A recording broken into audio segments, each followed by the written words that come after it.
Пристегнулись? Поехали. Дорожное движение. Чем не модель общества? Кто тут не свободен? Все независимы. Каждый принимает самостоятельное решение, причем исходя не только из собственных интересов. Это стратегия выживания. Если делать как придется и думать только о себе, далеко не уедешь, вообще не выживешь.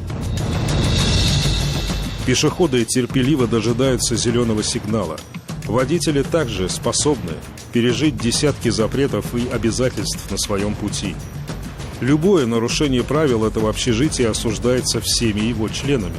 Езда на красный, опасное вождение, неадекватное поведение и эгоизм – все это вне закона и вне понимания. Здесь мы строго следим друг за другом, оставаясь при этом свободными людьми. Обществом мы, кажется, ощущаем себя только здесь.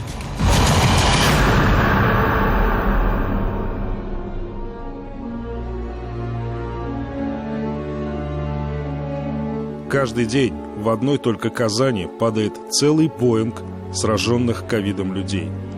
Столько же человек умирает в ДТП ежедневно по всей стране. Но и этого мало, чтобы мы обратили внимание. Общество не хочет видеть этих катастроф. Общество даже активно протестует против любых ограничений скорости, которых до этого не было вообще. Ни с позиции биологии, наверное, ни с позиции эпидемиологии нельзя объяснить то, что вот как нас раз отпустили, и мы начали чувствовать себя прекрасно. Маски никто как положено не носил, расстояние никто как положено не держал. То есть ожидаемое случилось на самом деле. Сейчас происходит все по худшему сценарию, который происходит, к сожалению, в очередной раз. Мы второй раз на те же самые грабли наступили опять. Просто ресурсы и мощности, они заполняются очень быстро. Наверное, те ограничения, которые вводятся, они абсолютно разумны, потому что мы наблюдаем рост числа людей всех возрастов, мы это подчеркиваем, всех возрастов, прежде всего, конечно, пожилых, кто находится в группе риска, но и молодые, и подростки, и, к сожалению, школьники. И, к сожалению, не преимущественно легкое течение, как мы наблюдали, до июня месяца, а это средне-тяжелое и тяжелое течение. К сожалению, без мероприятий, которые объявлены, видимо, не обойтись.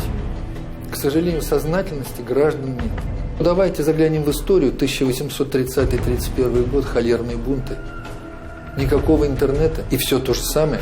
Население с холерой считает, что это чиновники, лекари, их морют и их ограничивают. Понимаете? То есть всегда есть, нехорошо скажу, безумцы, которые считают, что посягают на их права, а посягают на их здоровье. Стараются сделать так, чтобы они выжили их близкие. Это абсолютные меры. Я, например, считаю, что их нужно было принимать, может быть, даже весной и летом. И мы немного запоздали. Но я полностью поддерживаю все эти мероприятия. И я вижу, как многих подтолкнуло это к прививке. Может быть, каким-то путем надавливания административного, но это вынужденная мера. Все мы очень прилично себя ведем, но куда – не знаем. И о ценностных установках общества красноречивее всего говорят как никогда свободные от людей торговые центры. Это имитация европейской уличной жизни, заменяющая нам мечты о свободе. Теперь нет и этого. Россия и пустота. В той же Европе, где те же самые ограничения, жизнь не останавливается настолько. Но там как-то на поверхности, кажется, спокойнее к этому относятся, потому что перед этим было достаточно жестко все для людей, когда вообще магазины были закрыты или пропускали с какой-то периодичностью людей в магазины. Гузель Сайфуллина переболела в России, поэтому может сегодня находиться здесь, в ТЦ, но живет она давно в Амстердаме и видит борьбу с одним и тем же, казалось бы, злом в разных частях континента, в двух разных обществах. Каким-то образом все-таки в общественной жизни устанавливается тот порядок, который считается необходимым В данном случае для того, чтобы все были в большей безопасности. И он как-то принимается все-таки. Он принимается. В России все-таки ощущается очень часто вот в общении подспудное желание видеть врага. Вот Да. когда есть какие-то проблемы, какие бы они ни были, вот сейчас самое острое это. Это значит, что где-то есть враг, которого надо обвинить, на которого надо все... А есть они какие-то. Да. А думать о том, что на самом деле, что ты делаешь для того, чтобы как-то такой ситуации не было, почему-то это в голову не приходит. Ребята, вот вы не прививаетесь, не носите маски. А вы посмотрите, что было в Италии. В Италии не хватило коек. У нас пока хватает. Мы открываем новые резервные и все. Но наступает, извините, симптом военного времени. Что такое симптом военного времени? Сортируем перспективных. Что делали в Италии? Не давали лекарства, не давали кислород. Например, у нас такого нет, слава богу. Резервы есть, но если будут так себя вести граждане, все не бесконечно.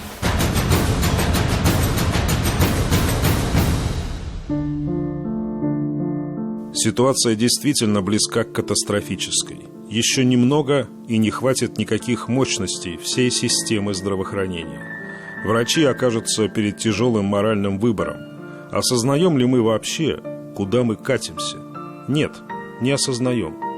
Мы негодуем, мы не стесняемся демонстрировать свои средние познания и пальцы тому, кто, наконец, принял жесткое, но спасительное решение. Спасение утопающих перестало быть делом рук их самих.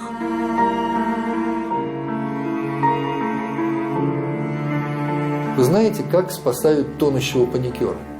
По башке стукают, чтобы он не сопротивлялся, и спасают его, потому что он начинает губить себя и начинает губить спасателя. Вот на что похожа ситуация сегодня, понимаете? Когда он сам не прививается, сам не носит маску, еще идет в гости и говорит: ребята, все фигня, давайте вместе выпьем, а потом те, кто рядом были, падают. Говорить о том, что кто-то кого-то убивает, но это просто безграмотно. Это просто безграмотно. Почему? Потому что у вакцин есть совершенно четкий, очерченный круг побочных реакций, и они происходят кратковременно после вакцинации. Не бывает у вакцин отсроченных годами побочных реакций. Неужели вы считаете, что если бы мы думали, что что-то не так, то мы делали бы это в своих семьях и в семьях своих близких людей? Тебя налить на камеру, что ли, или что? Перестань снимать, тебе сказали! Ты дебил! Они могут решать, прививаться и не прививаться. Но я тоже хочу жить в таком обществе, когда я могу быть спокоен за здоровье и жизнь своих родителей, которые, кстати, привились. Да, за свое здоровье и жизнь и так далее, за своих коллег, которых я хорошо знаю и которых уважаю. Чтобы жить в таком обществе, необходимо делать так, чтобы люди, его составляющие, были в массе своей привиты. Соответственно, если они хотят, тот, кто не хочет прививаться, жить по-другому, ну, значит, у них общество какое-то другое свое. Они сами себя ставят вне каких-то норм, которые мы выработали для себя. Ремень безопасности. Он не предотвращает аварии, но часто спасает жизнь. Никто не отказывается от ремня. Он наш шанс, наша надежда. Но никто не гоняет пристегнутым по городу на скорости в 150. Никакой ремень не спасет. Никто также не считает, что бессмертен тот, кто соблюдает все правила без ремня. Лишь комплексная защита и правильное поведение дают хороший шанс. Эпидемиология устроена так же. Мы должны пристегнуться, и мы должны соблюдать правила тревожного движения. Это два компонента. Обязательная вакцинация и ограничение контактов идут рука об руку.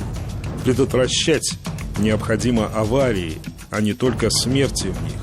Ведь кто-то вообще уверен, что аварий не существует, и никто из близких в них никогда не попадал. Когда хоронят, тогда очухиваются. Пока не похоронят кого-нибудь, не очухиваются.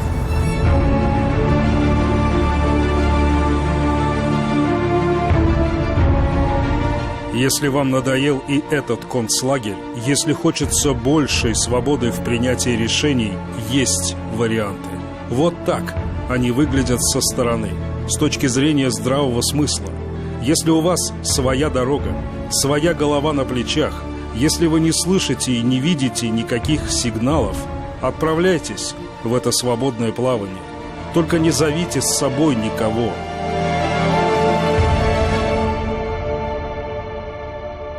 Можно спасти даже того утопающего, который не желает спастись, не считает, что тонет. Мы, общество, все еще, несмотря ни на что, мы будем бороться за ваше прозрение. Михаил Любимов, Роман Безменов и Андрей Ключников. 7 дней.